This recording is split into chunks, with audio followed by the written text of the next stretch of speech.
Every week, a new headline drops about an AI model that can write code, analyze data, or draft legal briefs faster and more accurately than any human alive. The anxiety in the modern workforce is palpable. How do you compete with something that doesn't sleep, doesn't make typos, and processes information at light speed? If we look back a little over 2,000 years, we find a historical parallel to this kind of flawless, overwhelming capability. His name was Shang Yu. He was an aristocrat, a physical giant, and the undisputed god of war of ancient China. To understand his sheer processing power on the battlefield, look at the Battle of Pengcheng in 205 BC. A rival coalition marched on Shang Yu's capital with a force of 560,000 men. Shang Yu brought exactly 30,000 troops to stop them.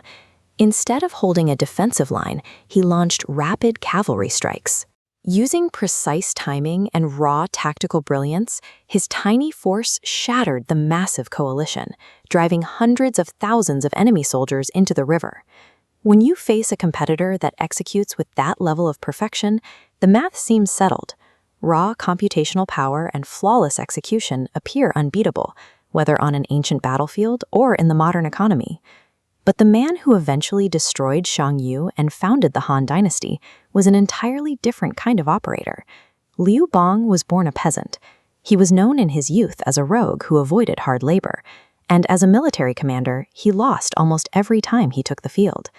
Decades later, Mao Zedong assessed the two rivals and pointed out that Liu Bang was an old rough who barely knew how to read. Yet he concluded that this uneducated peasant was the most formidable of all China's feudal emperors. While Xiang Yu boasted a record of over 70 undefeated engagements, Liu Bang spent years getting routed, repeatedly abandoning his own family to escape capture, and constantly retreating. Shang Yu was a military machine, and Liu Bang was a man who couldn't even keep a defensive line. Yet, by 202 BC, the god of war was dead, and the rogue was sitting on the throne of a unified China. Liu Bang navigated this lethal environment using a specific algorithm, egoless adaptation. Shang Yu was bound by aristocratic pride. At the famous Hongmen banquet, he had Liu Bang trapped and could have easily eliminated him. But Shang Yu's rigid sense of nobility, what his own advisor bitterly called the benevolence of a woman, made him hesitate, and he let a clear rival walk away. Liu Bang had no such constraints. Later in the war, his top general, Han Xin, had just conquered the critical territory of Qi. Instead of marching to help Liu Bang, who was besieged and desperate, Han Xin sent a messenger requesting to be named the acting king of Qi. Liu Bang erupted in a rage, ready to curse out his insubordinate general, until his advisor, Zhang Liang, sharply kicked him under the table.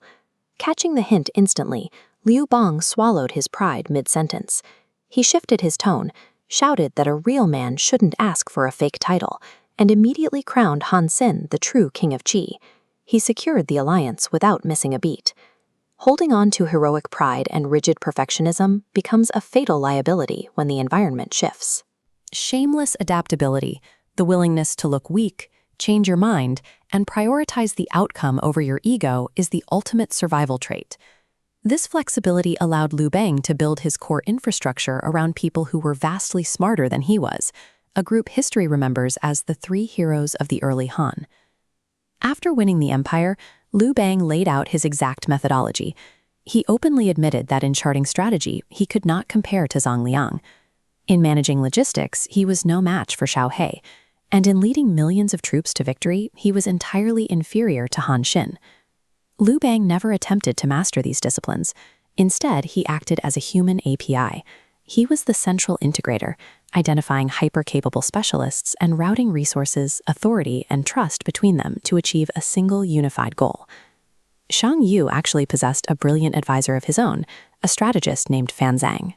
But Shang Yu's supreme confidence in his own martial abilities created a bottleneck. He ultimately grew suspicious of Fan Zhang and refused to listen to his counsel. True systemic power is less about individual intelligence and more about the successful orchestration of talent. But there is a darker side to the integrator's playbook. To maintain a system built entirely on utility, you have to exercise ruthless pragmatism. When Liu Bang first captured the Qin capital, he didn't pillage it. Instead, he abolished the tyrannical laws of the old regime and instituted the simple 3 articles of law, punishing only murder, injury, and theft. He immediately won over the occupied masses by providing stability. This stood in stark contrast to his rivals. When Shang Yu arrived, he pillaged and burned the capital to the ground, massacring surrendered soldiers and leaving chaos in his wake. Yet Liu Bang's stabilizing nature was entirely conditional. Once the empire was secure and his brilliant generals were no longer needed to fight Xiang Yu, they became liabilities. The moment commanders like Han Xin gained enough power to threaten the new system, Liu Bang systematically stripped their commands and had them executed.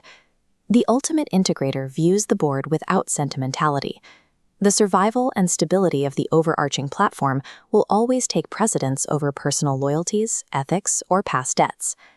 Which brings us back to the anxiety of staring down a machine that can outwrite, outcode, and outanalyze you. Right now, a lot of modern knowledge workers are setting themselves up for failure by acting exactly like Xiang Yu.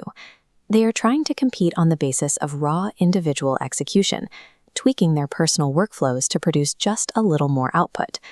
But artificial intelligence is the new god of war. If you try to match a machine blow for blow on sheer production speed, you will lose the modern battle of Peng Cheng every single time. To survive the shift, you have to drop the ego of the solo creator, stop competing on how fast you can type or render, and focus entirely on resource allocation. Your job now is to act as the central node, directing, editing, and orchestrating these hyper-capable AI agents toward a specific goal. The future doesn't belong to the perfect, noble warriors who exhaust themselves fighting the tools. It belongs to the adaptable, pragmatic rogue.